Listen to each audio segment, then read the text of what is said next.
하은아, 하은이 맞지? 누구세요? 저는 이민지입니다.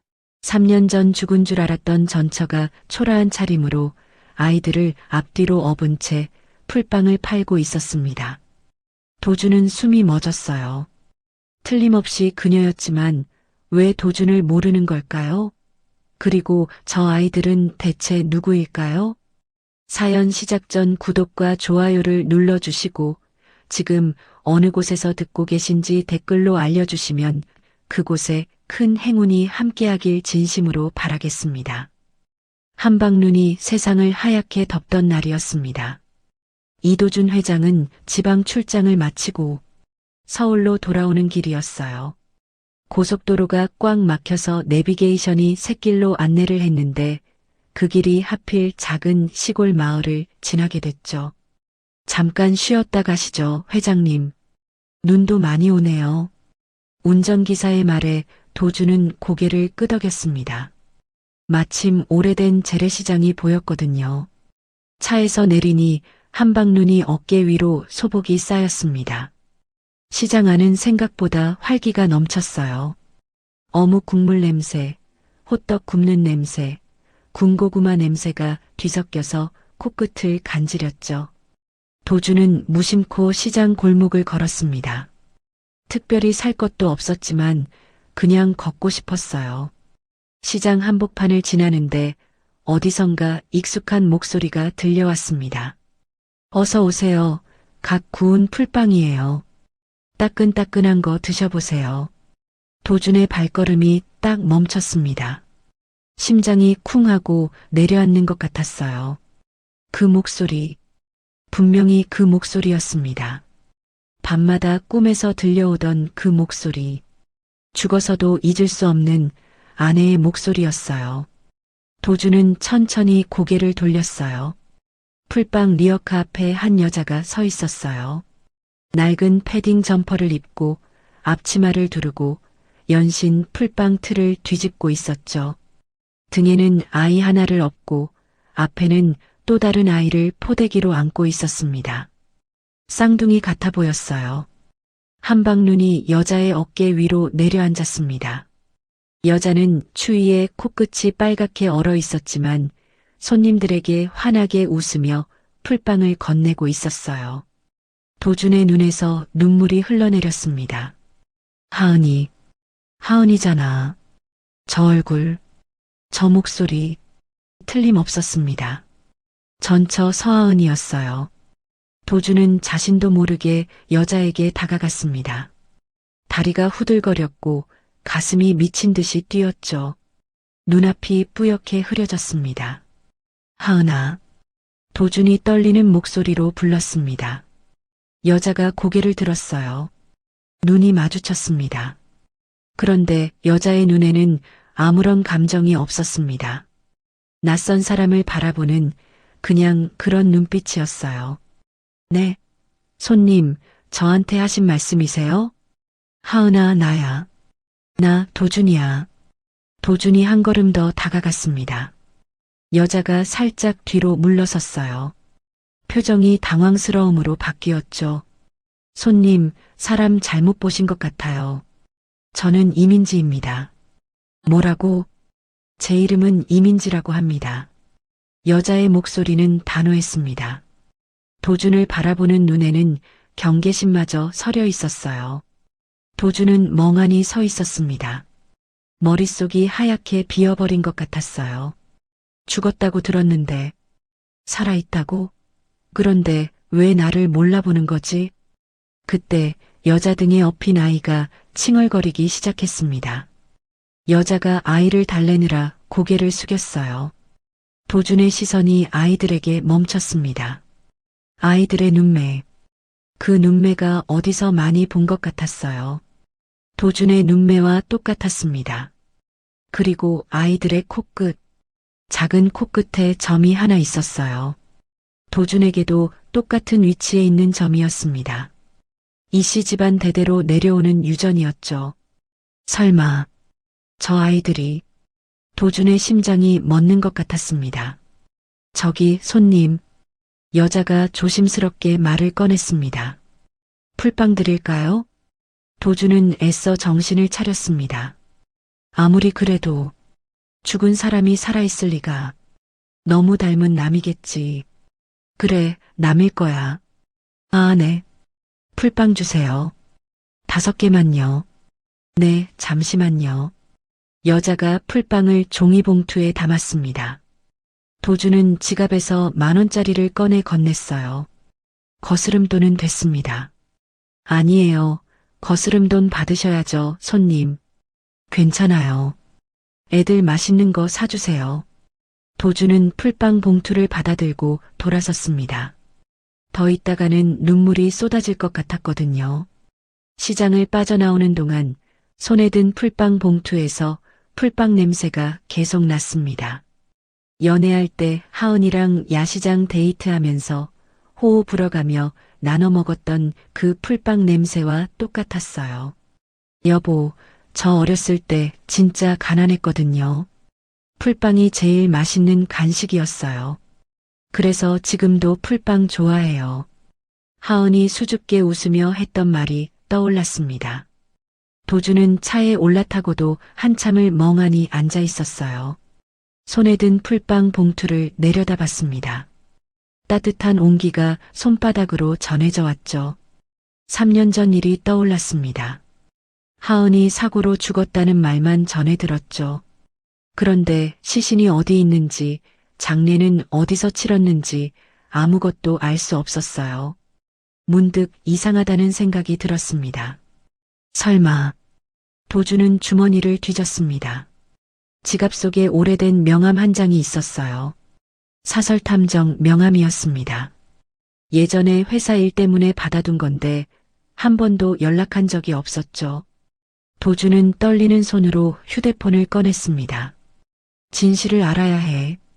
그날 밤 대체 무슨 일이 있었던 건지. 창밖으로 한방눈이 계속 내리고 있었습니다. 시장 쪽을 바라보니 저 멀리 풀빵 노점의 불빛이 희미하게 보였어요. 그 불빛 아래서 아내인지 아닌지 모를 여자가 쌍둥이들을 업고 풀빵을 굽고 있었습니다. 도준의 눈에서 다시 눈물이 흘러내렸습니다. 하은아, 정말 하은이니? 차 안에 그의 흐느끼는 소리만 가득 찼습니다. 손에 쥔 풀빵은 끝내 한 입도 먹지 못했어요. 먹을 수가 없었습니다. 도주는 그날 밤 한숨도 자지 못했습니다. 눈을 감으면 풀빵 굽던 여자의 얼굴이 떠올랐어요.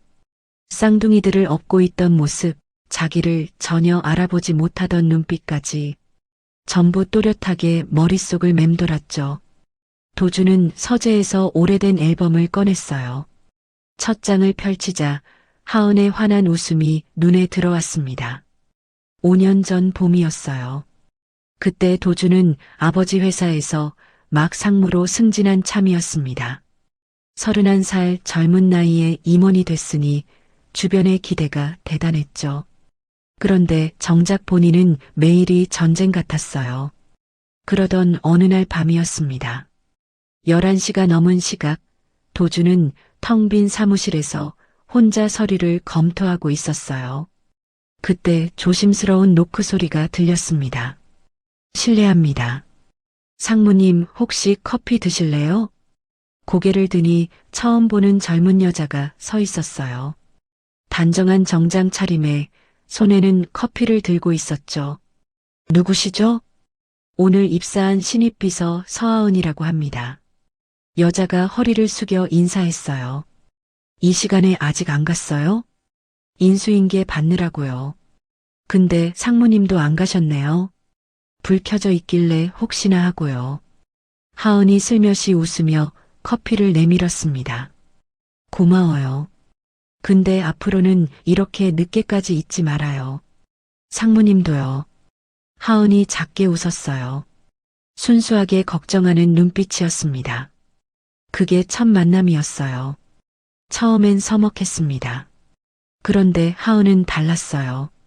야근할 때면 어김없이 커피를 가져다 줬고 힘들어 보이면 조용히 간식을 책상 위에 올려놓고 갔습니다. 어느 순간부터 도주는 그 웃음을 기다리게 됐어요. 서류 이야기를 하다가 어느새 취미 이야기로, 가족 이야기로 번져갔죠. 도준의 아버지, 태호 회장도 하은을 눈여겨봤습니다. 저 비서 참 괜찮네. 야무지고 똑똑해. 그러다 어느 봄날 도준이 하은에게 다가갔어요. 서비서, 주말에 시간 있어요? 같이 나들이 갈래요? 하은의 볼이 살짝 붉어지더니 고개를 끄덕였습니다. 첫 데이트는 한강공원이었어요. 자전거를 나란히 타고 해질녘 노을을 함께 바라봤습니다. 도주는 그날 작은 곰인형 하나를 선물했어요. 이게 뭐예요? 그냥요. 하은 씨 닮아서. 제가 곰을 닮았다고요? 하은이 깔깔 웃었습니다. 도준도 따라 웃었어요. 하은은 그 곰인형을 꼭 껴안으며 말했습니다. 고마워요. 진짜 너무 귀여워요. 사귄 지 꼭 1년이 되던 날이었어요. 도준이 한강공원 벤치에서 하은 앞에 무릎을 꿇었습니다. 나랑 결혼해 줄래? 하은의 눈에 눈물이 고였어요. 대답 대신 고개를 끄덕이며 도준을 끌어안았습니다. 결혼식은 너무 따뜻했어요. 도준의 부모님 두 분 다 하은이를 반갑게 맞아줬습니다. 우리 집안에 온 걸 환영한다, 하은아. 시아버지 태호 회장이 환하게 웃었어요. 시어머니 영숙도 하은의 손을 꼭 잡아주셨습니다. 예쁜 딸 얻었네. 우리 아들 잘 부탁해. 신혼생활은 꿈 같았습니다. 하은은 매일 새벽같이 일어나 도시락 2개를 쌌어요. 나란히 출근하고 퇴근길엔 함께 시장에 들러 장을 봤죠. 도주는 꼭 아내가 좋아하는 딸기를 골라줬어요. 주말에는 시장 데이트를 했습니다. 그 시장에서 풀빵을 사 먹었어요. 저 어렸을 때 진짜 가난했거든요. 풀빵이 제일 맛있는 간식이었어요. 하은이 풀빵을 호호 불며 한 입 베어 물었습니다. 도주는 그 모습을 바라보며 생각했어요. 이 사람과 평생 이렇게 살고 싶다고. 그런데 행복은 오래가지 못했어요. 결혼한 지 6개월쯤 됐을 때 시어머니 영숙이 갑자기 쓰러지셨습니다. 자궁암 말기 판정이었어요. 어머니, 병원 복도에서 도주는 주저앉았어요. 하은이 그런 남편의 손을 꼭 잡아줬습니다. 그때 간병인 한 명이 들어왔어요. 차화연이라는 여자였습니다. 화연은 40이 넘었지만 외모는 훨씬 젊어 보였어요. 말솜씨가 좋고 영숙을 살뜰히 돌봤습니다. 그런데 하은은 이상한 느낌이 들었어요. 화연이 사람들 앞에서는 다정했지만 혼자 있을 때는 차갑게 계산하는 듯한 눈빛이었거든요. 여보, 저 간병인분. 뭔가 이상하지 않아요? 뭐가? 잘하고 있는 것 같은데. 도주는 아내의 말을 흘려들었습니다. 그런데 영숙의 상태가 갑자기 급격히 나빠지더니 어느 날 새벽 돌아가셨어요. 의사도 고개를 갸웃거렸습니다. 그리고 49제가 끝난 직후 시아버지 태호 회장이 충격적인 발표를 했습니다. 화연 씨와 재혼하기로 했다. 도준이 벌떡 일어났어요. 아버지, 어머니 49제가 이제 막 끝났잖아요. 화연 씨가 내 어머니를 헌신적으로 돌봐줬어. 그 고마움을 갚고 싶다. 하지만 회장의 마음은 이미 굳어 있었어요. 그렇게 화연은 새 안주인이 됐습니다. 첫 가족 식사 자리에서 화연의 본색이 드러났어요. 하은아, 이제부터 내가 시어머니야. 화연이 웃으며 말했지만 눈은 전혀 웃고 있지 않았습니다. 그리고 하은의 음식을 힐끗 보더니 코웃음을 쳤어요. 원래 가진 거 없는 집 딸들이 살림을 잘한다던데 넌 아닌가 보네. 도준이 숟가락을 탁 내려놓았어요. 어머니, 지금 무슨 말씀을 하시는 겁니까? 도준이 차갑게 말하자 화연은 손을 내저었어요. 아이고, 아니 뭐 그렇다고. 농담이야, 농담. 왜 이렇게 예민해? 웃으며 넘어갔지만 눈빛은 여전히 차가웠습니다. 하은은 밥 한 술 제대로 못 넘기고 고개만 숙이고 있었어요. 가시방석이 따로 없었죠. 그때부터 화연의 음모가 시작됐어요. 화연에게는 오래전부터 결탁한 공범이 있었습니다. 회사 재무이사 김동식이었어요. 회장 건강이 좋지 않으시니까 이참에 비자금 좀 빼두자고요. 그래. 회장 약에 좀 섞으면 건강이 더 빨리 악화될 거야.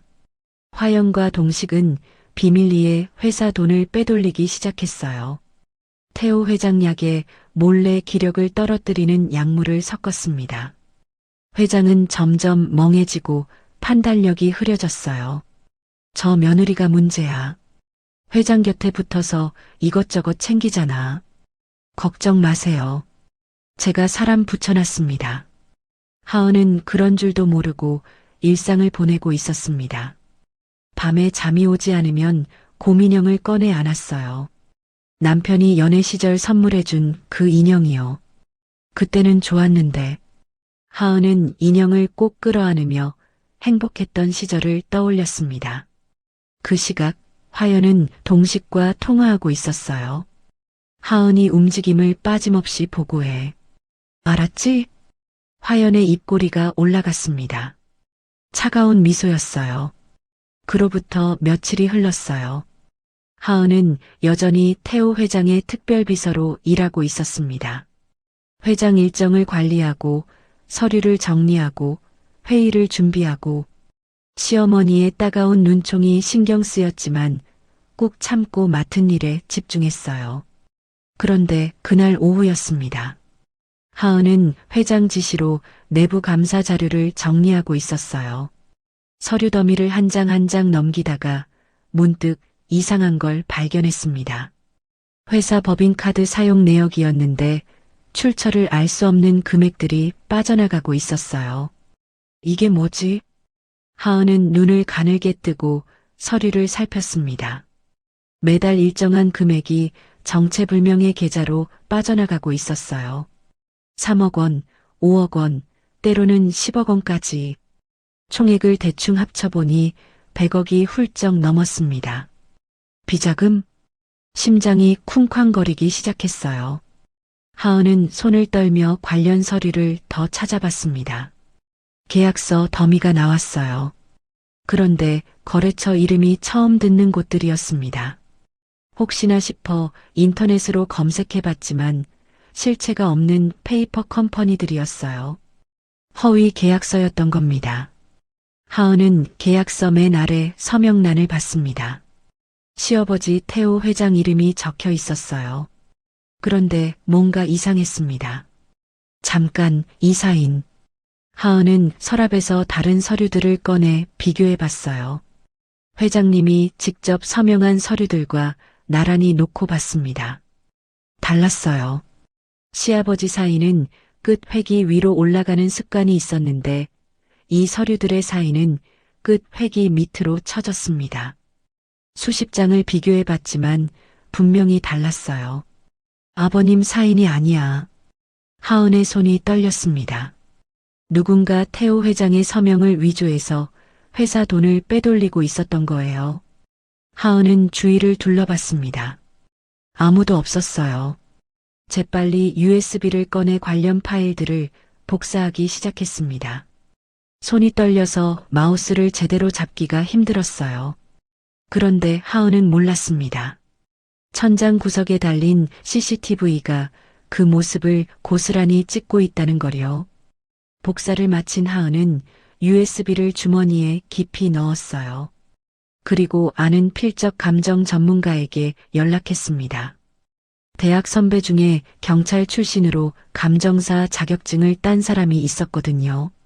며칠 뒤 답변이 왔어요. 하은아, 네가 보낸 서류 봤어. 이거 위조 확률 100%야. 필체가 아예 달라. 전화기를 든 하은의 얼굴이 하얗게 질렸습니다. 정말이야? 응. 이건 범죄야. 경찰에 신고해야 해. 하은은 전화를 끊고 한참을 멍하니 앉아 있었어요. 머릿속이 복잡했습니다. 누가 이런 짓을 한 걸까? 아버님 서명을 위조할 수 있는 사람이 누가 있을까? 그날 밤이었습니다. 야근을 마치고 퇴근하려는데 회장실 쪽 복도에서 인기척이 났어요. 시간은 밤 11시가 넘어 있었습니다. 이 시간에 누가 있는 거지? 하은은 발소리를 죽이고 복도 모퉁이에 몸을 숨겼어요. 회장실 문이 살짝 열려 있었습니다. 안에서 목소리가 새어나왔어요. 이번 달 유출액 100억입니다. 순조롭게 진행되고 있어요. 동식의 목소리였습니다. 잘하고 있어.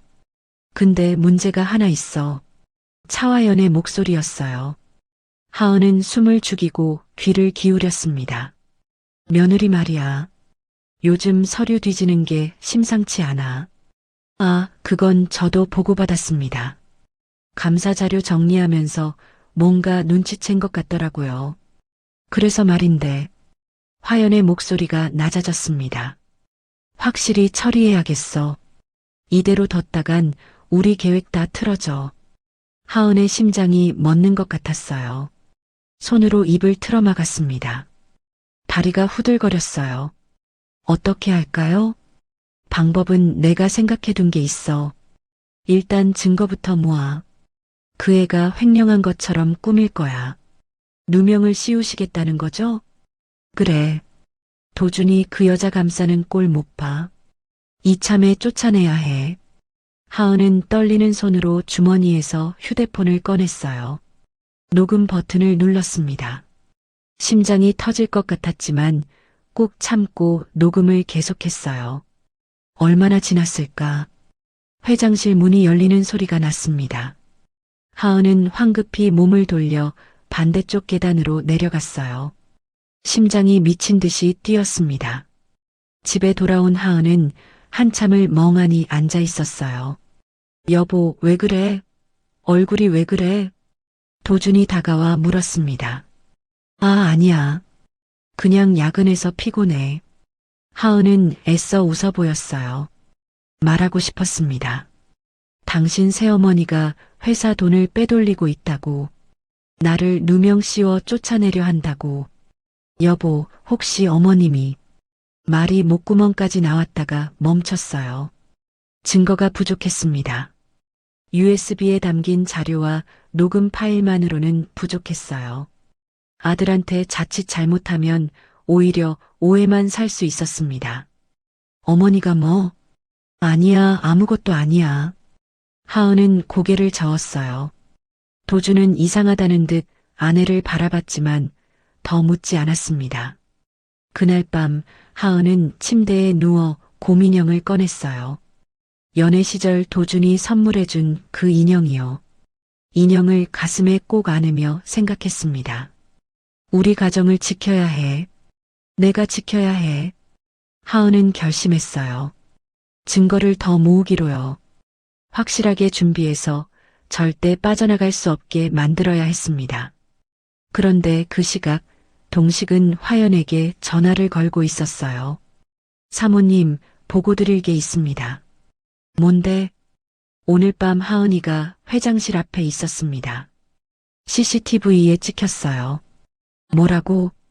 화연의 목소리가 싸늘하게 변했습니다. 복도에 숨어서 뭔가 하던데 휴대폰을 들고 있었습니다.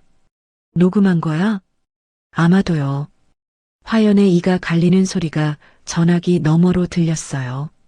그리고 며칠 전에 회장실 컴퓨터에서 USB로 뭔가 복사하는 것도 찍혔습니다.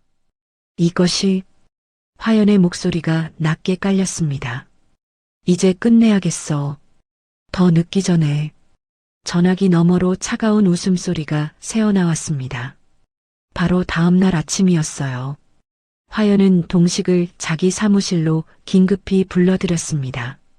문을 잠그고 블라인드까지 내렸어요. 화연의 눈빛이 매서웠습니다.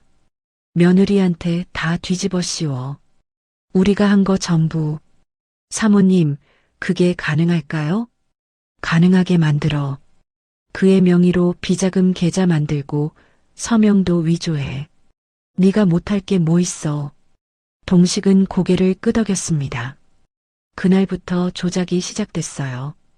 하은 명의로 비밀 계좌가 개설됐습니다. 인감도장을 복제하고 서명을 위조했어요. 심지어 호텔 CCTV 영상까지 합성해서 하은이 정체불명의 남자와 만나는 것처럼 꾸몄습니다. 며칠 뒤 회사 내부망에 익명의 글이 올라왔어요. 회장님 특별비서 서하은 횡령 의혹. 첨부된 건 하은 명의의 비자금 계좌 내역과 위조된 서류들이었습니다. 회사가 발칵 뒤집혔어요. 직원들 사이에 수군거림이 퍼졌습니다. 돈 보고 결혼한 거였네. 순진한 척하더니 속은 시커맸구나. 하은은 아무것도 모른 채 출근했다가 싸늘한 시선들과 마주쳤어요. 뭔가 이상했습니다. 평소에 인사하던 직원들이 고개를 돌렸거든요. 그때 비서실에서 연락이 왔습니다. 서하은 씨, 긴급 이사회에 참석해 주세요. 이사회 회의실 문을 열자 이사들이 모두 모여 있었어요. 정면에는 시어머니 화연이 앉아 있었습니다. 그리고 대형 스크린에 뭔가가 떠 있었어요. 하은 명의의 비자금 계좌, 위조된 서명이 담긴 서류들, 호텔에서 남자와 만나는 합성 사진. 이게 다 뭡니까? 하은의 목소리가 떨렸습니다. 화연이 차갑게 말했어요. 네가 한 짓이잖아. 회사 돈 빼돌리고 남자까지 만나고. 저 계좌 제 거 아니에요. 저 사진도 합성이에요. 하은이 소리쳤습니다. 하지만 이사들은 냉담했어요. 서명이랑 인감이 일치하는데요. 계좌 개설 서류에 본인 신분증 사본도 있습니다. 이건 위조예요. 제가 안 했어요. 하은이 절규했지만 아무도 믿어주지 않았습니다. 그때 회의실 문이 열렸어요. 도준이 들어왔습니다. 하은은 남편을 보자마자 달려갔어요. 여보, 나 안 했어. 이거 다 누명이야. 믿어줘. 도준은 아무 말 없이 스크린을 바라봤습니다. 얼굴이 굳어 있었어요. 정말 네가 안 한 거야? 당연하지. 내가 왜 이런 짓을 해? 하은의 눈에서 눈물이 쏟아졌습니다. 도준은 아내를 바라보다가 고개를 돌렸어요. 증거가 너무 확실해 보였거든요. 화연이 끼어들었습니다. 도준아, 증거가 이렇게 명백한데 뭘 더 봐. 이제 인정해. 잠시만요. 하은이 외쳤어요. 저도 증거가 있어요. USB에 다 담아뒀어요. 그거 보시면. 하은은 가방에서 USB를 꺼냈습니다. 회의실 컴퓨터에 꽂았어요. 그런데 파일을 열자 하은의 얼굴이 하얗게 질렸습니다. 텅 비어 있었어요. 뭐야 이게. 하은이 떨리는 손으로 폴더를 열어봤지만 아무것도 없었습니다. 누군가 USB를 바꿔치기 한 거예요. 뭐가 있다고요? 아무것도 없잖아. 화연이 비웃었습니다. 이사들이 수군거렸어요. 하은은 회의실을 뛰쳐나왔습니다. 급하게 집으로 향했어요. 다행히 원본 파일은 컴퓨터에 남아 있었습니다. 하은은 떨리는 손으로 모든 증거를 메모리 카드에 복사했어요. 녹음 파일, 비자금 자료, 위조 서명 비교 사진까지 전부요. 이걸 어디에 숨기지? 하은의 눈에 곰인형이 들어왔습니다. 도준이 연애 시절 선물해준 그 인형이요. 하은은 곰인형의 봉제선을 뜯어 솜 사이에 메모리 카드를 깊숙이 넣었어요. 그리고 바늘로 꼼꼼히 꿰맸습니다. 이게 마지막 희망이야. 그 모습을 동식이 몰래 지켜보고 있었습니다. 화연에게 바로 보고했어요. 사모님, 하은이가 인형을 만지작거리더라고요. 인형? 뭐 대수겠어. 어린애도 아니고. 화연은 대수롭지 않게 넘겼습니다. 그 뒤로 소문은 더 심해졌어요. 횡령의 불륜까지. 하은은 회사에서 완전히 고립됐습니다. 복도에서 도준과 마주쳤지만 남편은 고개를 돌리고 지나갔어요. 여보. 하은이 불렀지만 도주는 대답하지 않았습니다. 그 뒷모습을 바라보며 하은은 눈물을 삼켰어요. 그날 밤 도주는 서재에서 혼자 고뇌하고 있었습니다. 하은을 믿고 싶었어요. 하지만 증거가 너무 명백했습니다. 화연이 서재로 들어왔어요. 도준아, 마음 정리해. 저 여자는 처음부터 돈 보고 너한테 접근한 거야. 어머니, 제발 그만하세요. 증거가 눈앞에 있는데 뭘 더 봐. 이혼해. 그게 답이야. 도준은 아무 말 없이 고개를 떨궜습니다. 다음 날 하은은 회장실로 호출됐어요. 도준이 서 있었습니다. 얼굴에 아무런 표정이 없었어요. 이혼하겠습니다. 하은의 귀를 의심했습니다. 뭐라고요? 여보, 나 정말 안 했어. 믿어줘. 제발. 하은이 도준의 팔을 잡았습니다. 도준이 그 손을 뿌리쳤어요. 도준이 차갑게 돌아섰습니다. 하은은 그 자리에 주저앉아 오열했어요. 목이 터져라 울었지만 아무도 돌아보지 않았습니다. 믿었던 남편마저 등을 돌린 순간이었어요. 3일이라는 시간은 순식간에 지나갔습니다. 하은은 짐을 쌀 수가 없었어요. 아니, 싸고 싶지 않았습니다. 이게 꿈이길 바랐거든요. 눈 뜨면 남편이 웃으며 다 오해였어라고 말해줄 것 같았어요. 하지만 현실은 달랐습니다. 마지막 날 밤 하은은 빈 거실에 혼자 앉아 있었어요.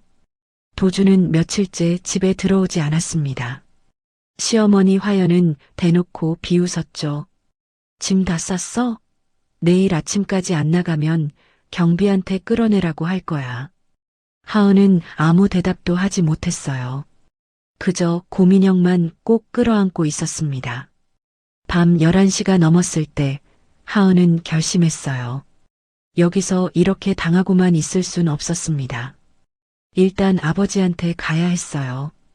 거기서 마음을 추스르고 증거를 정리해서 반드시 진실을 밝혀야 했습니다. 하은은 작은 가방 하나만 챙겼어요. 옷 몇 벌, 지갑, 그리고 고민형. 그게 전부였습니다. 현관문을 나서려는데 몸이 휘청거렸어요. 속이 메스껍고 어지러웠습니다. 하복부가 묵직하게 눌리는 느낌도 들었죠. 스트레스가 너무 심해서 그래. 빨리 아빠한테 가야 해. 하은은 그렇게 생각했어요. 집을 나서자 찬 바람이 뺨을 때렸어요. 하은은 떨리는 손으로 휴대폰을 꺼내 아버지에게 전화했습니다. 아빠, 하은아, 이 밤에 무슨 일이야? 아빠, 나 집으로 갈게. 뭐, 무슨 소리야? 대체 무슨 일이야? 아버지 정식의 목소리가 다급해졌어요. 자세한 건 가서 얘기할게. 지금 출발해. 알았어. 조심해서 와. 아빠가 마중 나갈게. 전화를 끊고 하은은 택시를 잡았습니다. 아버지 집은 서울 외곽 작은 마을에 있었어요. 1시간 반 정도 걸리는 거리였죠. 그 시각 동식은 화연에게 전화를 걸고 있었어요. 사모님, 하은이가 방금 집에서 나갔습니다. 택시 타고 어디론가 가고 있어요. 뭐, 이 밤에 어딜 가? 아마 아버지 집으로 가는 것 같습니다. 화연의 목소리가 날카로워졌어요. USB는 바꿔치기 했지만 원본이 어딘가에 있을 거야. 그 애가 백업 안 했을 리가 없어. 저도 그 생각입니다. 분명히 뭔가 들고 나갔을 겁니다. 당장 쫓아가. 뭘 갖고 있든 다 빼앗아. 화연이 소리쳤습니다. 동식은 부하 2명을 급히 보냈어요. 검은 승용차 한 대가 하은이 탄 택시 뒤를 따라붙었습니다. 자정이 넘어 택시가 아버지 집 근처에 도착했어요. 하은은 택시에서 내려 골목길을 걸었습니다. 아버지 집까지는 5분 정도 거리였어요. 그때였습니다. 어둠 속에서 남자 둘이 나타났어요. 하은은 본능적으로 뒤로 물러섰습니다. 누구세요? 가방 내놔. 조용히 해. 남자가 손을 뻗었어요. 하은은 가방과 고민형을 꼭 껴안았습니다. 이 안에 증거가 있었거든요. 절대 뺏길 수 없었어요. 싫어요. 하은은 몸을 돌려 뛰기 시작했습니다. 심장이 미친 듯이 뛰었어요. 골목길을 달리고 계단을 올랐습니다. 그런데 발이 헛디뎠어요. 아! 하은의 짧은 비명과 함께 몸이 계단 아래로 굴러떨어졌습니다. 머리를 세게 부딪혔어요. 눈앞이 하얘졌습니다. 가방이 저만치 떨어졌지만 고민형만은 품에 꼭 안고 있었어요. 괴한들이 달려와 쓰러진 하은을 내려다봤습니다. 야, 숨 안 쉬는데? 가방 챙겨. 한 남자가 떨어진 가방을 집었어요. 열어보니 옷가지와 지갑뿐이었습니다. 뭐야, 별거 없잖아. 됐어, 가자. 죽은 것 같으니까. 그때 멀리서 고함 소리가 들렸습니다. 거기 누구야? 아버지 정식이 달려오고 있었어요. 괴한들은 화들짝 놀라 도망쳤습니다. 정식은 계단 아래 쓰러진 딸에게 달려갔어요. 머리에서 피가 흐르고 있었습니다. 하은아, 하은아, 정신 차려. 정식이 딸을 흔들었어요. 하은이 희미하게 눈을 떴습니다. 아빠, 하은아. 정식은 딸을 안아들고 차로 뛰었습니다. 딸을 쫓아온 괴한들 생각에 큰 병원은 갈 수가 없었어요. 시골 외진 곳에 작은 병원이 하나 있었습니다. 정식은 그리로 차를 몰았어요. 병원에서 충격적인 진단이 나왔습니다. 보호자분, 이 환자분 임신하셨어요. 3개월이고 쌍둥이에요. 뭐라고요? 우리 딸이 임신을? 정식의 눈이 휘둥그레졌습니다. 태아는 다행히 괜찮은데 머리 부상이 심각해요. 뇌진탕 증상이 있습니다. 며칠 뒤 하은이 눈을 떴습니다. 그런데 눈빛이 이상했어요. 여기가 어디죠? 저는 누구예요? 하은아, 무슨 소리야? 나야, 아빠야. 아빠요? 저 기억이 안 나요. 아무것도. 정식의 얼굴이 하얗게 질렸습니다. 의사가 말했어요. 극심한 트라우마로 인한 기억상실증입니다. 뇌가 스스로 고통스러운 기억을 차단한 거예요. 시간이 걸릴 겁니다. 어쩌면 평생. 정식은 복도에 나와 주저앉았어요. 딸은 자기가 누군지도 결혼했던 것도 임신한 것도 전부 잊어버렸습니다. 한참을 고민하던 정식은 결심했어요. 딸에게 새로운 삶을 주기로요. 병실로 들어가 딸의 손을 잡았습니다. 내 이름은 민지야. 이민지. 나는 내 아버지고 교통사고를 당해서 머리를 다쳤어. 그래서 기억이 없는 거야. 하은, 아니, 이제 민지가 된 여자는 고개를 끄덕였어요. 아무것도 기억나지 않으니 아버지 말을 믿을 수밖에 없었습니다. 정식은 딸을 데리고 아는 사람 하나 없는 시골 마을로 이사했어요. 허름한 집을 임대해서 둘이 살기 시작했습니다. 몇 주가 지나자 민지의 배가 불러오기 시작했어요. 아빠, 저 왜 이래요? 속이 너무 안 좋아요. 정식은 더 이상 숨길 수 없었습니다.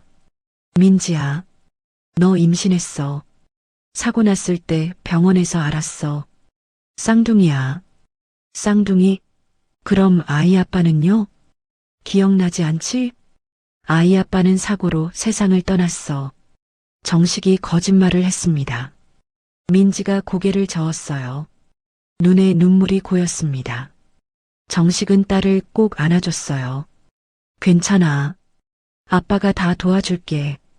6개월 뒤 민지는 쌍둥이 남자아이를 낳았습니다. 7개월 만에 조산이었어요. 미숙아였지만 다행히 건강했습니다. 그런데 한 아이가 호흡 곤란을 일으켰어요. 선천성 천식 진단을 받았습니다.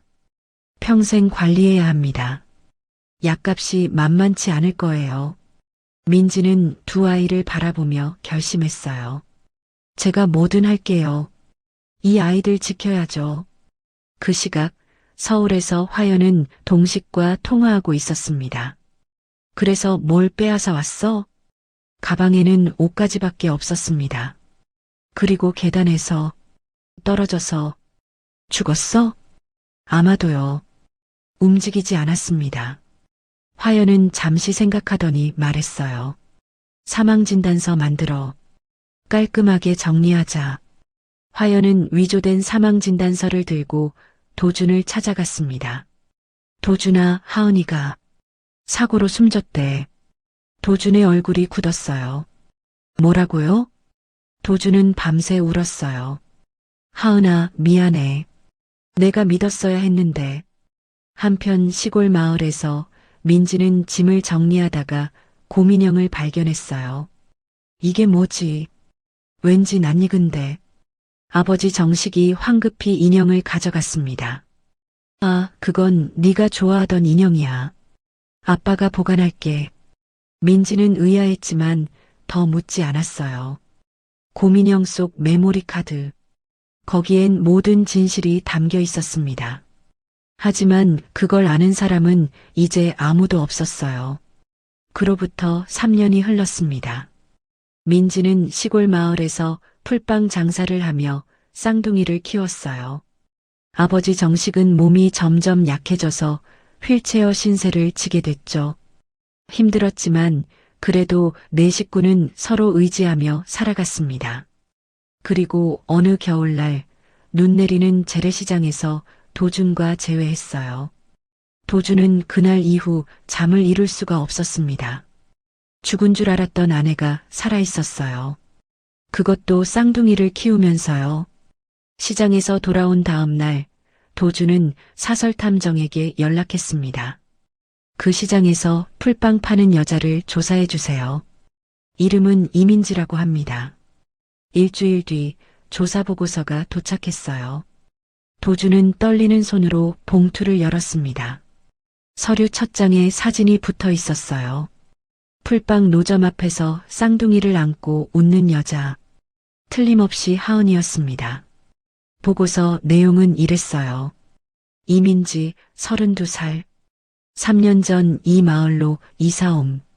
풀빵 노점상 운영. 쌍둥이 남자아이 양육 중. 아버지 이정식과 함께 거주. 남편이나 아이 아버지에 대한 정보는 확인 불가. 도준은 서류를 내려놓고 한참을 멍하니 앉아 있었어요. 탐정에게 전화했습니다. 유전자 검사는 가능합니까? 아이들이 제 아이인지 확인하고 싶습니다. 현재로서는 어렵습니다. 아이들 접촉이 불가능하고 법적 절차 없이는 검사가 안 됩니다. 도준은 전화를 끊고 창밖을 바라봤어요. 내 눈으로 봤으니까. 틀림없어. 아이들의 눈매, 코끝의 점. 자신과 똑같았습니다. 검사 결과가 없어도 확신이 들었어요. 그날부터 도준은 매일 그 마을을 찾았습니다. 새벽 4시. 도준은 차 안에서 눈을 떴어요. 마을 어귀에 차를 세워두고 밤을 샜습니다. 멀리 작은 집에서 불이 켜졌어요. 민지가 일어난 거였습니다. 창문 너머로 민지의 모습이 보였어요. 커다란 대야에 밀가루를 붓고 반죽을 시작했습니다. 새벽부터 풀빵 반죽을 준비하는 거였죠. 도준은 그 모습을 한참 바라봤어요. 가슴이 먹먹했습니다. 난 12시. 민지가 집을 나섰어요.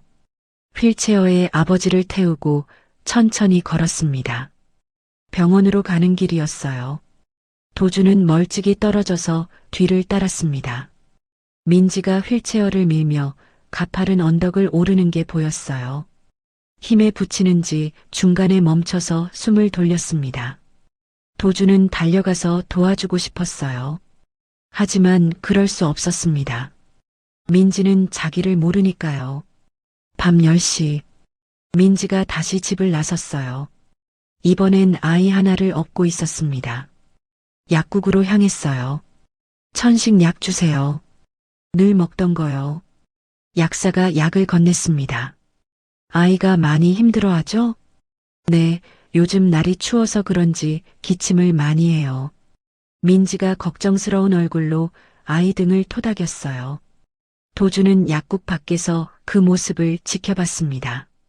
눈물이 났어요. 며칠 뒤였습니다. 도주는 여느 때처럼 멀리서 민지를 지켜보고 있었어요. 민지가 가게 뒤편에서 가스통을 옮기고 있었습니다. 무거운 가스통을 들어 올리다가 발을 헛디뎠어요. 쿵! 민지가 넘어졌습니다.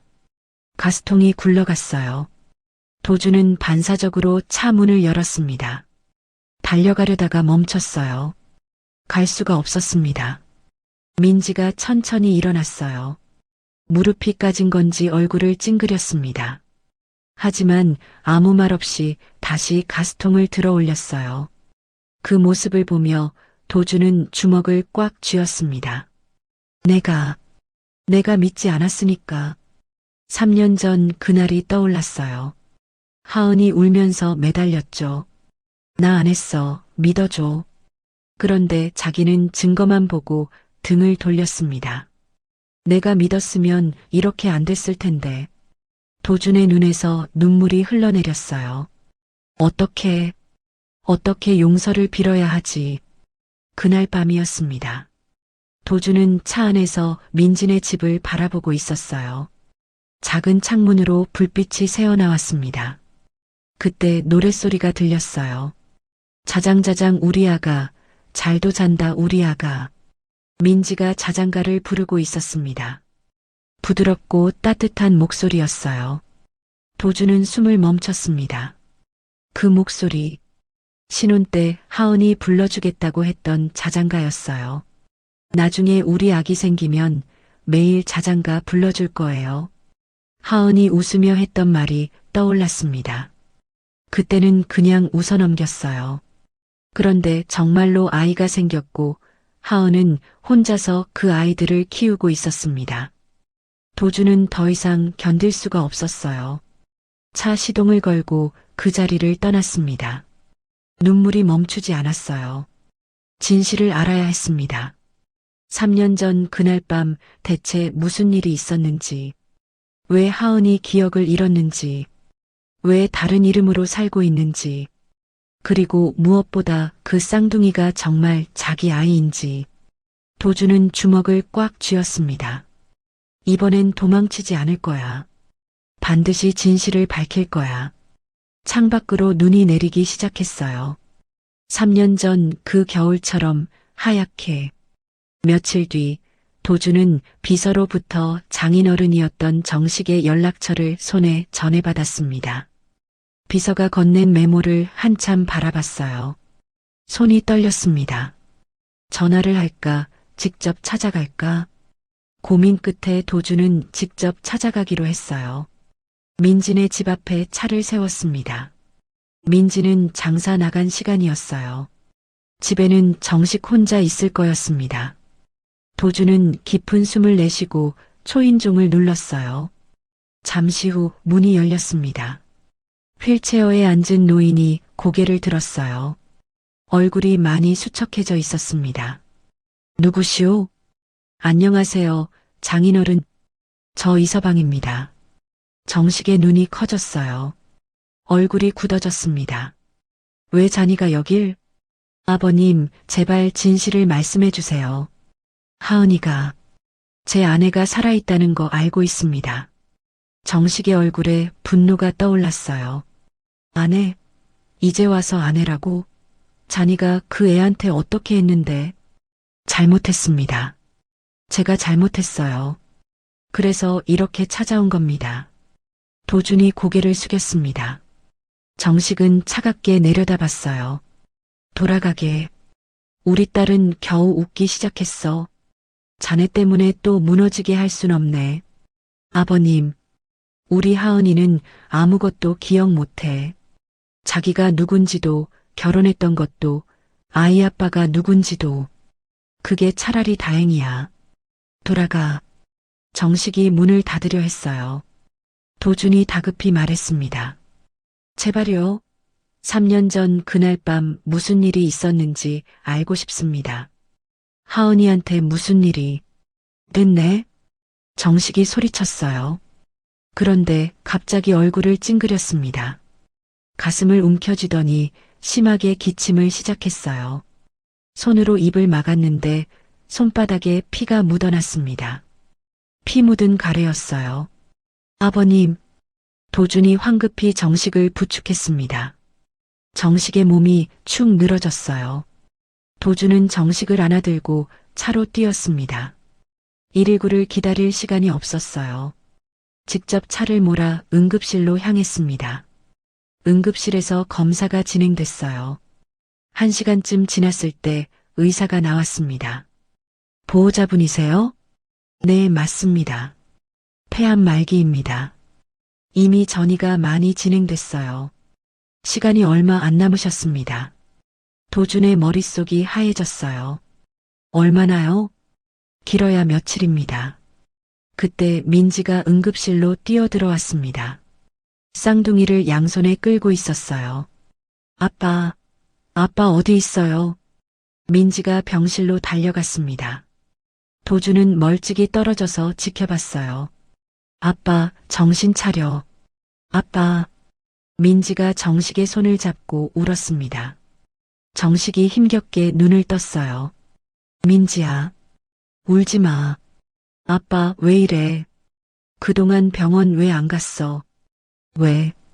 아빠가 할 말이 있어. 정식이 주위를 둘러봤어요. 도준이 문 앞에 서 있는 게 보였습니다. 정식이 손짓으로 도준을 불렀어요. 저 사람, 들어오라고 해. 민지가 의아한 눈으로 도준을 바라봤습니다. 도준은 천천히 병실 안으로 들어갔어요. 정식이 힘겹게 입을 열었습니다. 민지야, 아니. 하은아. 네. 아빠, 무슨 말이야? 하은이 누구야? 내 진짜 이름이야. 너는 서하은이야. 민지의 눈이 커졌어요. 무슨 말인지 이해가 안 된다는 표정이었습니다. 정식이 도준을 바라봤어요. 자네한테 말해줘야겠네. 3년 전 그날 밤, 정식은 천천히 이야기를 시작했습니다. 목소리가 가늘게 떨렸어요. 그날 밤 하은이가 전화했어. 위험하다고, 집으로 간다고. 내가 마중 나갔지. 근데 정식이 눈을 감았어요. 누군가한테 쫓기고 있었어. 괴한 2명이 하은이를 쫓아왔지. 계단에서 굴러떨어졌어. 도준의 얼굴이 굳어졌습니다. 머리를 심하게 다쳤어. 피가 많이 났지. 급히 병원에 데려갔는데 정식의 눈에 눈물이 고였어요. 거기서 알았네. 하은이가 임신했다는 걸. 3개월이었어. 쌍둥이였고. 민지가 멍하니 정식을 바라봤습니다. 이게 무슨 말인지 이해가 안 됐어요. 7개월 만에 아이가 나왔어. 미숙아였지. 한 아이는 산소호흡기를 달아야 했어. 정식이 도준을 바라봤어요. 하은이는 깨어났을 때 아무것도 기억을 못했네.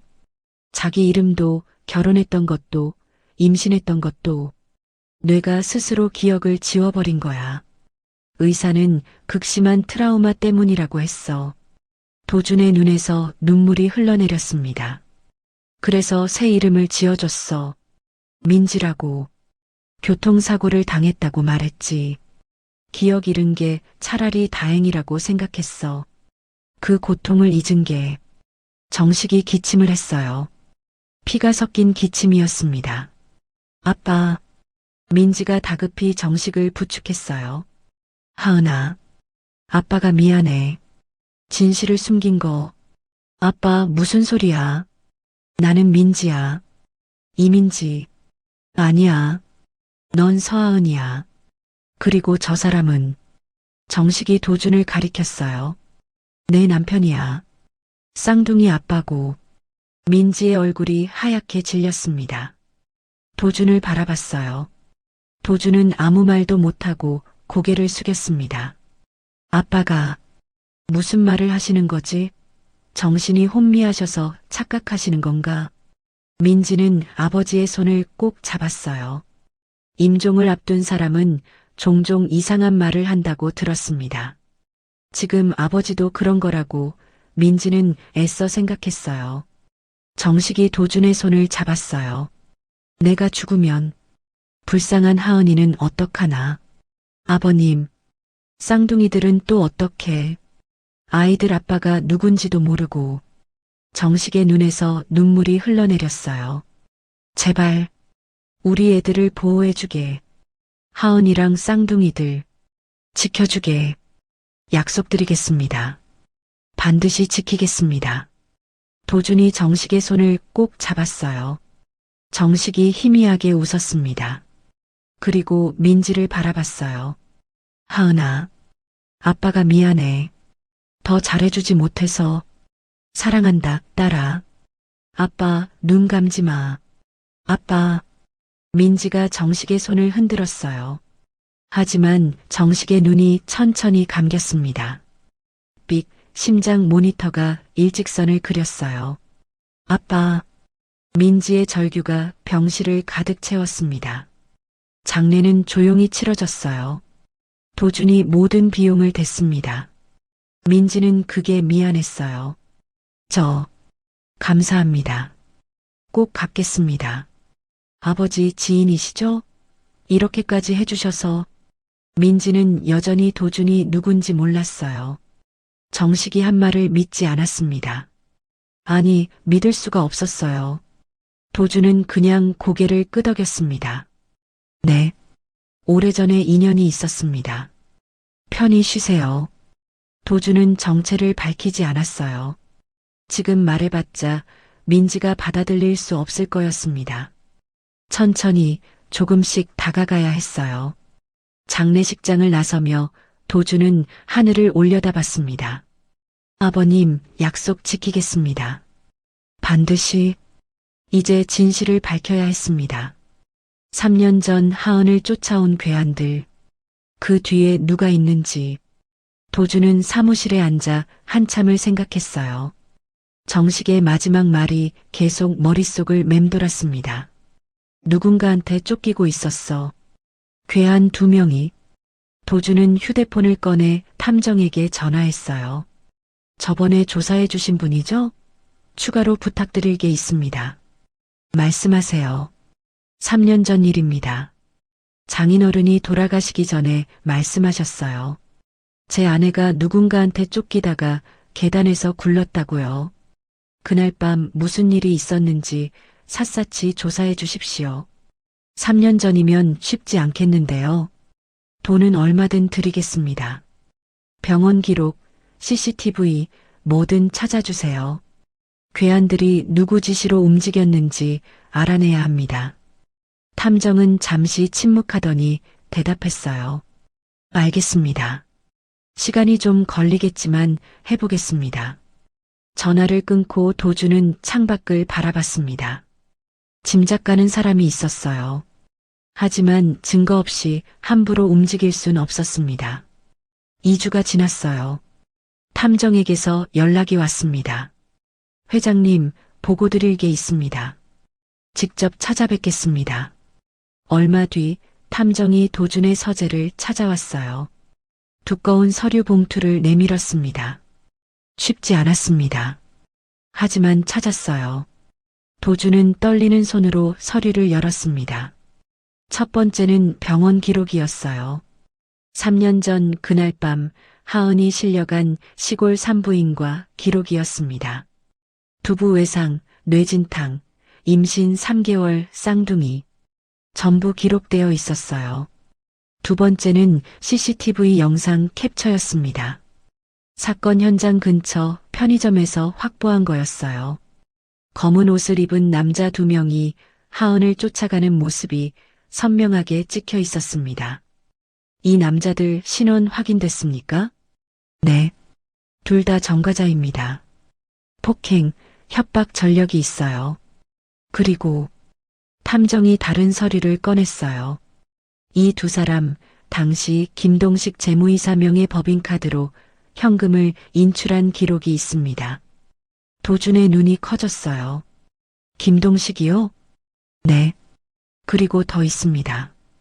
탐정이 또 다른 서류를 펼쳤어요. 회사 내부 직원 증언입니다. 익명으로 받았는데 당시 차화연 사모님과 김동식 이사가 비자금을 조성하고 있었다는 겁니다. 수십억 원 규모예요.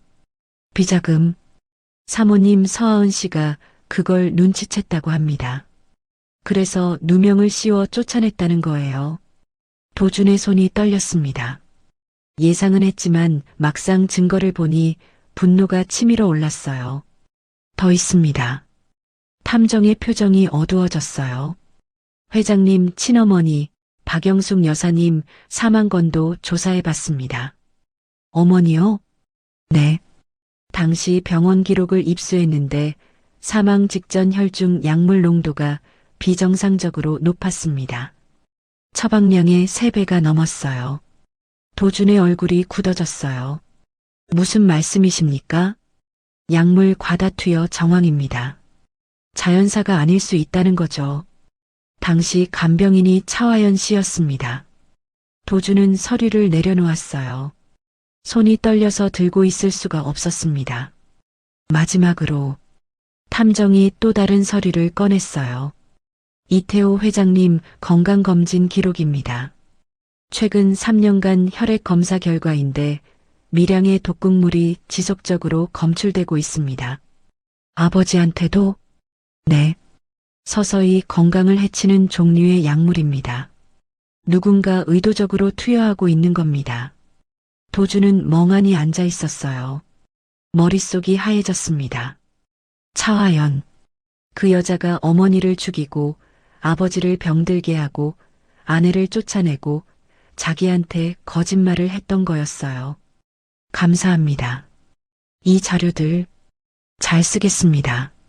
도준은 서류를 챙겨 사무실을 나섰습니다. 하지만 도준은 몰랐습니다. 서재 벽시계 뒤에 숨겨진 도청기가 빨간 불빛을 깜빡이며 모든 대화를 녹음하고 있다는 걸. 차화연이 김태준에게 녹음 파일을 들려줬어요. 이대로 가면 우리 다 끝이야. 방법이 있습니다. 여자와 아이들을 잡는 겁니다. 인질로? 네. 도준 사장이 아무리 증거를 가져도 아내와 아이들이 우리 손에 있으면 입을 못 열 겁니다. 김태준이 서류를 꺼냈어요. 동시에 이사회를 소집합니다.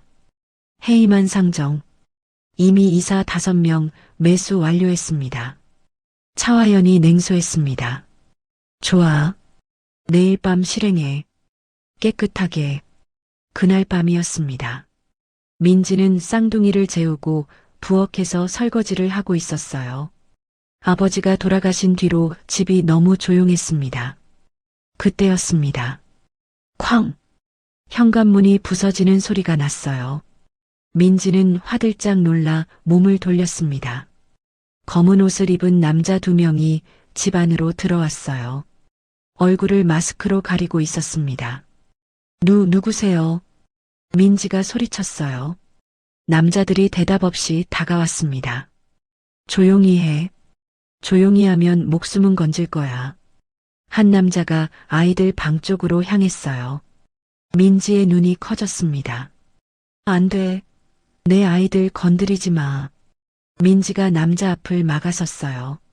남자가 민지를 밀쳤습니다. 민지가 바닥에 넘어졌어요. 그 순간이었습니다. 민지의 머릿속에서 뭔가가 번쩍였어요. 3년 전 그날 밤, 어둠 속에서 쫓아오던 남자들, 계단에서 굴러떨어지던 순간, 머리를 부딪히며 느꼈던 통증, 가방 내놔. 그 목소리가 겹쳐 들렸어요. 민지의 눈앞에 장면들이 스쳐 지나갔습니다. 회사 복도, 회장실 앞에서 엿들었던 대화, 차가운 눈빛의 여자. 확실히 처리해야겠어. 차화연. 민지의 입에서 이름이 흘러나왔어요. 김동식. 도준. 수천 개의 퍼즐 조각이 한꺼번에 맞춰지는 것 같았어요. 한강공원에서 받은 고민형. 결혼식 날 남편의 미소. 시어머니의 차가운 눈빛. 이사회에서의 굴욕. 눈물로 보낸 밤들. 나는 서하은이야. 그 순간 아이들 방에서 울음소리가 터져 나왔어요. 괴한이 아이를 안아들고 나오려 하고 있었습니다. 안 돼. 내 아이들한테서 손 떼. 하은이 벌떡 일어나 괴한에게 달려들었습니다. 그때였어요. 하은아. 도준이었습니다. 불안한 마음에 하은이네 집으로 달려오던 참이었어요. 도준이 쇠파이프를 든 괴한에게 달려들었어요. 둘이 뒤엉켜 싸웠습니다. 하은아, 아이들 데리고 뛰어. 괴한이 쇠파이프를 휘둘렀어요. 도준이 피하려 했지만 어깨를 맞고 말았습니다. 흑! 도준이 신음을 흘렸어요. 하지만 이를 악물고 괴한의 다리를 걷어찼습니다. 그때 사이렌 소리가 들렸습니다. 이웃 주민이 신고한 거였어요. 괴한들은 경찰에게 잡혔습니다. 누가 시켰어? 차화연이요. 그 여자가 돈 주고 시켰어요. 경찰이 괴한들을 연행해 갔어요. 도주는 어깨를 움켜쥔 채 벽에 기대 있었습니다. 피가 흘러내렸어요. 도준 씨. 하은이 다가왔어요. 목소리가 떨렸습니다. 도준이 고개를 들었어요. 하은의 눈빛이 달라져 있었습니다. 더 이상 낯선 사람을 보는 눈이 아니었어요. 이제 기억이 돌아왔어요. 하은의 눈에서 눈물이 주르르 흘러내렸습니다. 아까 괴한들이 아이들을 빼앗으려고 했을 때 머릿속에서 뭔가 터지는 것 같았어요. 계단, 어두운 계단, 누군가 저를 밀었던 그 순간이 하은이 떨리는 손으로 자신의 머리를 짚었어요. 하은아. 도준이 다가갔습니다. 미안해. 정말 미안해, 하은아. 내가 잘못했어. 내가 너를 믿지 않아서. 도준의 목소리가 찢어졌어요. 하은이 고개를 저었습니다. 눈물이 뚝뚝 떨어졌어요. 당신도 힘들었겠죠. 제가 죽은 줄 알고. 하은아. 두 사람의 손이 맞잡혔습니다. 3년 만의 재회였어요. 잠시 후 하은이 갑자기 눈을 크게 떴어요. 기억났어요. 하은이 도준의 손을 놓고 돌아섰습니다. 잠깐만요. 하은이 갑자기 장롱 위로 손을 뻗었어요. 먼지 쌓인 곰인형을 꺼냈습니다. 도준이 처음 선물했던 바로 그 인형이었어요. 이 인형, 당신이 처음 선물했던 거, 우리 시작이었죠. 하은의 손이 떨렸습니다. 조심스럽게 인형 등 부분의 실밥을 뜯었어요. 솜이 나왔습니다. 그 사이에서 작은 메모리 카드가 나왔어요. 여기에 다 있어요. 그 사람들 비리 증거 전부. 하은이 카드를 꼭 쥐었습니다. 3년 전 마지막 날 밤.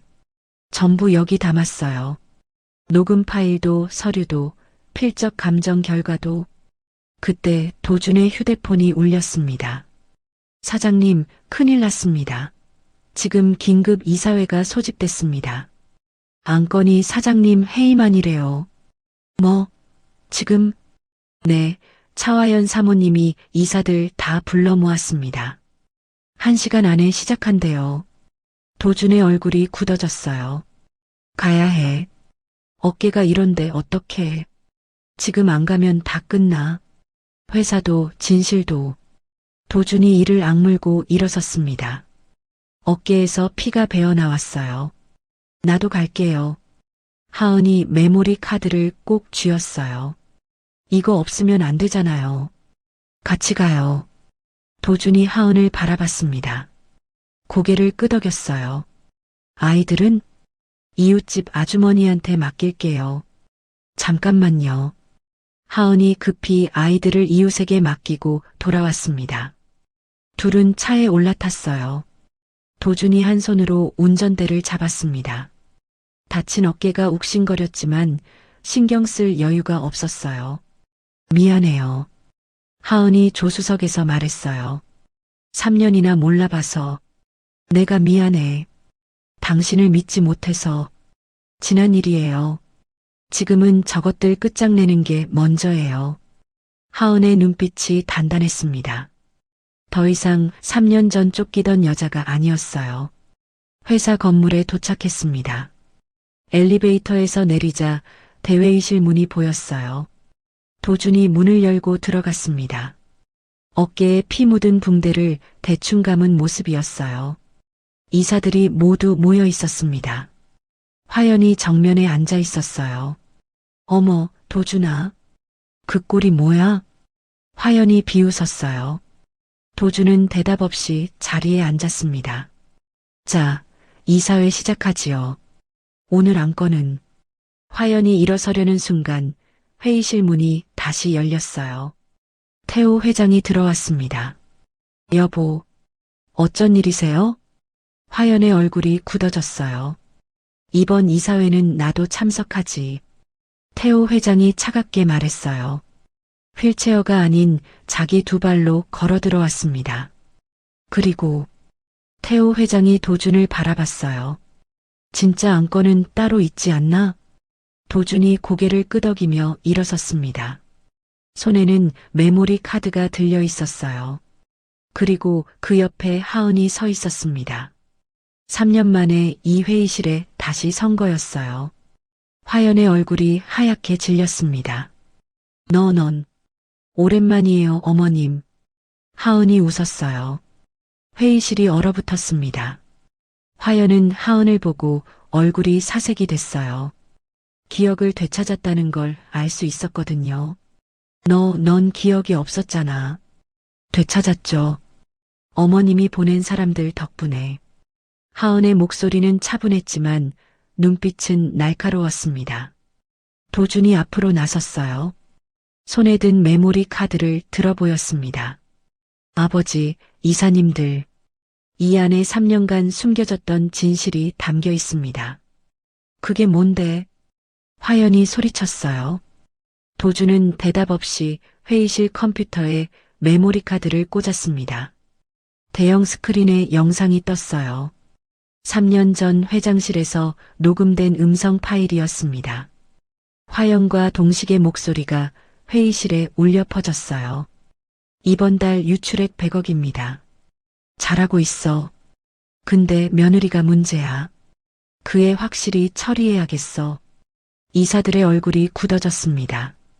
수군거리는 소리가 들렸어요. 그리고 이겁니다. 도준이 다음 파일을 열었어요. 비자금 계좌 내역, 위조된 서류들, 회장 서명 감정 결과가 차례로 화면에 떴습니다.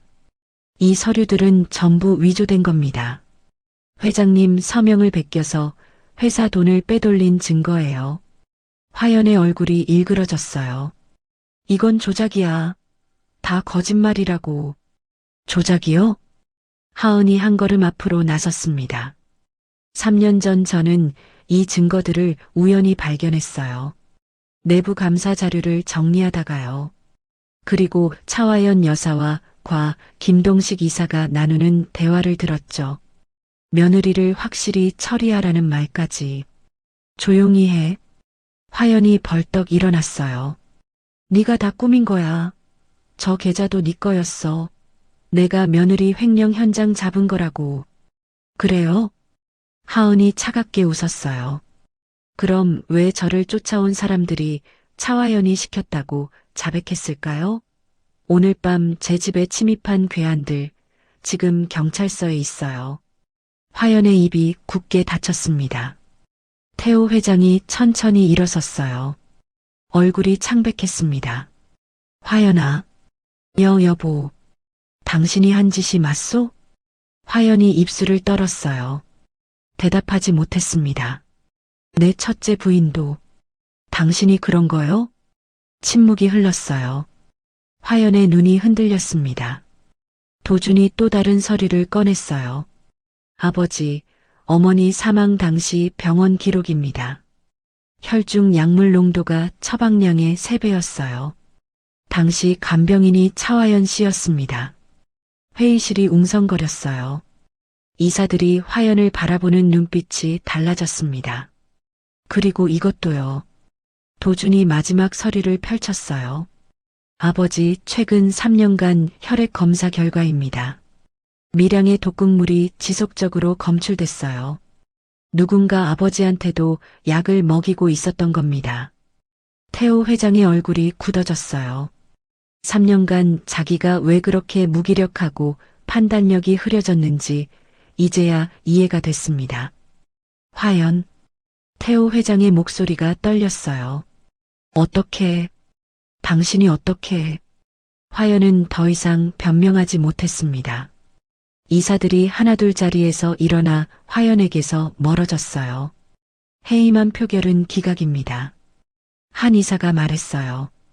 다른 이사들도 고개를 끄덕였습니다. 그때 회의실 문이 열렸어요. 경찰들이 들어왔습니다. 차화연 씨, 김동식 씨, 살인, 살인미수, 비리 횡령 혐의로 긴급 체포합니다. 경찰이 수갑을 꺼냈어요. 화연이 뒤로 물러섰습니다. 이럴 순 없어. 난 이 집안 안주인이라고. 묵비권을 행사할 수 있고 변호사를 선임할 수 있습니다. 경찰이 화연의 손목에 수갑을 채웠어요. 화연이 발버둥 쳤지만 소용없었습니다. 이도준, 서하은, 너희들 가만 안 둬. 두고 봐. 화연이 소리치며 끌려나갔어요. 동식도 함께 체포됐습니다. 회의실에 정적이 흘렀어요. 하은이 도준 옆에 서서 그 장면을 지켜봤습니다. 3년 만이었어요. 3년 동안 억울하게 쫓겨나고 기억을 잃고 혼자서 아이들을 키우며 버텨왔습니다. 이제야 그 모든 게 끝난 거였어요. 눈물이 흘러내렸습니다. 도준이 하은의 손을 꼭 잡았어요. 끝났어. 이제 다 끝났어. 얼마 뒤 재판이 열렸습니다. 법정은 사람들로 가득 찼어요. 언론에서도 대대적으로 보도했습니다. 재벌가 며느리 누명 사건 3년 만에 진실 밝혀져. 전 간병인이 시어머니 독살, 충격적 진실. 기자들이 법원 앞에 진을 치고 있었어요. 검사가 논고를 시작했습니다. 피고인 차화연은 박영숙 여사를 약물 과다 투여로 살해하고 서하은 씨에게 누명을 씌워 살인미수를 저질렀으며 회사 자금 100억 원 이상을 횡령했습니다. 화연은 피고인석에 앉아 있었어요. 얼굴이 헬쑥해져 있었습니다. 피고인은 모든 혐의를 인정하십니까? 아니요. 전부 거짓말이에요. 화연이 소리쳤어요. 저 여자가 다 꾸민 거예요. 제가 왜 그런 짓을 해요? 판사가 하은을 증인석으로 불렀습니다. 하은이 천천히 증인석에 섰어요. 3년 전 그날 밤부터 오늘까지 모든 일을 진술했습니다. 저는 비자금 증거를 발견하고 USB에 복사했어요. 그런데 누군가 바꿔치기 했습니다. 그래서 메모리 카드에 백업해두고 고민형 속에 숨겼어요. 그날 밤 무슨 일이 있었습니까? 집에서 쫓겨나 아버지 집으로 가는 길이었어요. 괴한 2명이 쫓아왔습니다. 가방을 빼앗으려 했어요. 도망치다가 계단에서 떨어졌고 머리를 다쳐서 기억을 잃었습니다. 하은의 목소리가 떨렸어요. 저는 제가 누군지도 몰랐어요. 결혼한 것도 임신한 것도 3년 동안 다른 이름으로 살았습니다. 법정이 술렁였어요. 검사가 녹음 파일을 재생했습니다. 화연과 동식의 대화가 법정에 울려 퍼졌어요. 그애 확실히 처리해야겠어. 누명을 씌우시겠다는 거죠? 그래. 도준이 그 여자 감싸는 꼴 못 봐. 화연의 얼굴이 일그러졌어요. 더 이상 부인할 수 없었습니다. 재판은 3번의 공판 끝에 결심 공판을 맞았어요. 판사가 선고를 내렸습니다. 피고인 차화연, 살인, 살인미수, 횡령 등 혐의에 대해 무기징역을 선고합니다. 피고인 김동식, 공동정범으로 징역 15년을 선고합니다. 화연이 벌떡 일어섰어요. 안 돼. 이건 불공평해. 저것들이 다 꾸민 거라고. 정숙하세요. 너희들 다 가만 안 둘 거야. 두고 봐. 화연이 발버둥 치며 소리쳤어요. 법정 경위들이 화연을 끌고 나갔습니다. 도준은 아무 말 없이 그 모습을 지켜봤어요.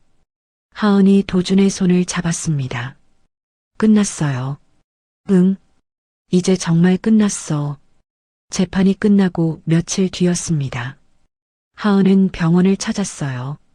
시아버지 태호 회장이 입원해 있었습니다. 오랜 약물 투여로 몸이 많이 상해 있었거든요.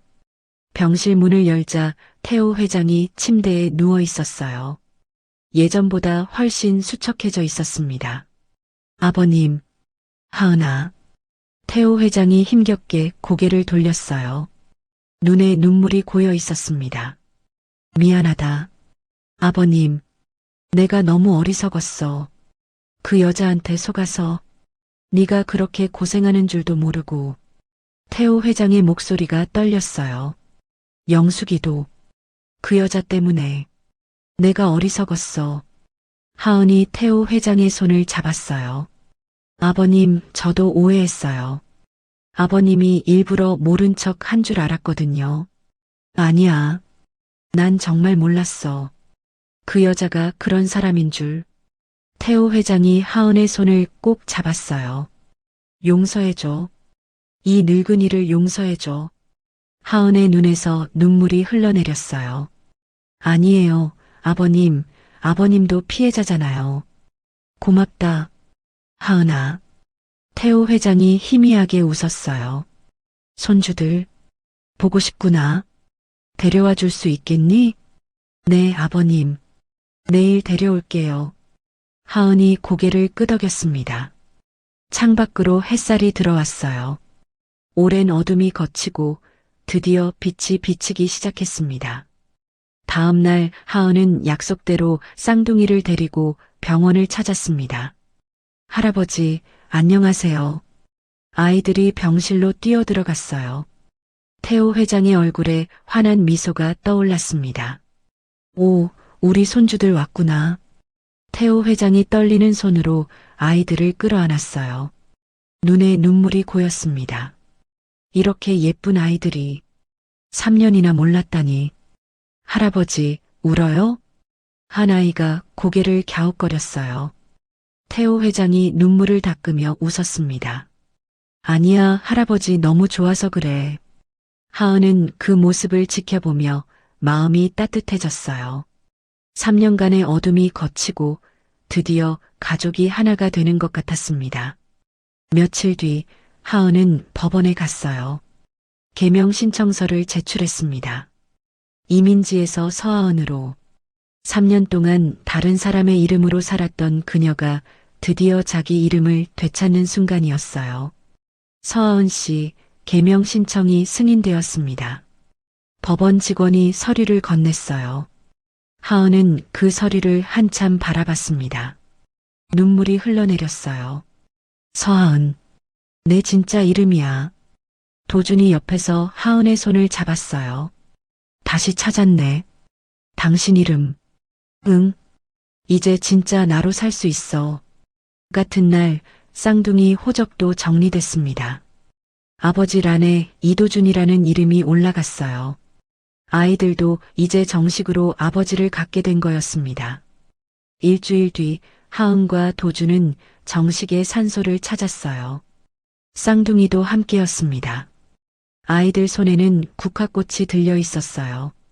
외할아버지, 안녕하세요. 아이들이 산소 앞에 꽃을 놓았어요. 하은이 무릎을 꿇고 절을 올렸습니다. 아빠, 이제 다 끝났어. 그 사람들 다 잡혔어. 하은의 목소리가 떨렸어요. 아빠가 지켜줘서 여기까지 올 수 있었어. 고마워, 아빠. 그리고 미안해. 제대로 효도 못해서. 도준도 절을 올렸습니다. 장인어른, 약속 지키겠습니다. 하은이랑 아이들, 제가 꼭 지키겠습니다. 바람이 불었어요. 마치 정식이 대답하는 것 같았습니다. 하은은 아버지 이름으로 재단을 만들기로 했어요. 정식재단, 한부모 가정, 고아, 학대 피해자를 돕는 재단이었습니다. 아빠가 평생 어렵게 사셨잖아요. 그런 사람들 돕고 싶어요. 좋은 생각이야. 내가 후원할게. 도준이 고개를 끄덕였어요. 하은이 이사장, 도준이 후원 이사가 되어 재단을 만들었습니다. 봄이 왔어요. 도준은 천식 있는 아이를 위해 특별한 집을 짓기로 했습니다. 황토와 편백나무로 만든 친환경 주택이었어요. 이 나무가 호흡기에 좋대. 아이 방은 여기로 하자. 도준이 설계도를 펼치며 말했어요. 하은이 옆에서 함께 들여다봤습니다. 창문은 크게 내고 환기가 잘 되게 해요. 그래. 마당도 넓게 만들자. 아이들이 뛰어놀 수 있게. 두 사람은 머리를 맞대고 집을 설계했어요. 3년 전엔 이혼 서류 앞에서 등을 돌렸던 사이였는데 이젠 함께 미래를 그리고 있었습니다. 아이들 방은 특별하게 설계했어요. 천식 있는 아이 방에는 공기청정 시스템을 달고 알레르기 없는 소재로 마감했습니다. 우리 아이들 여기서 건강하게 자랐으면. 하은이 설계도를 바라보며 말했어요. 도준이 하은의 어깨를 감싸 안았습니다. 그럴 거야. 우리가 지켜줄 거니까. 여름이 됐습니다. 쌍둥이가 유치원에 입학했어요. 처음으로 아빠 손을 잡고 등원하는 날이었습니다. 아빠, 유치원 재밌어? 응, 엄청 재밌을 거야. 친구도 많이 사귀고. 도준이 아이의 손을 꼭 잡고 유치원 문 앞까지 데려다 줬어요. 하은도 옆에서 함께 걸었습니다. 잘 다녀와, 우리 아들들. 네. 아이들이 손을 흔들며 교실로 들어갔어요. 하은과 도준은 한참 그 뒷모습을 바라봤습니다. 창밖으로 첫눈이 내리기 시작했습니다. 거실 책장에는 낡은 곰인형이 놓여 있었어요. 모든 진실을 품고 있던 우리의 시작이자 희망이었던 그 인형이요. 3년 전 눈 내리는 시장에서 시작된 이야기. 그 눈이 이제는 새로운 시작을 축복하는 것 같았습니다. 오늘 사연이 마음에 와닿으셨다면 소중한 분들에게 공유해 주세요. 구독과 좋아요로 응원해 주시고 어디서 이야기를 들으셨는지 댓글로 남겨주세요. 그곳에서 행복하시길 간절히 바랄게요. 사연백 일홍이었습니다.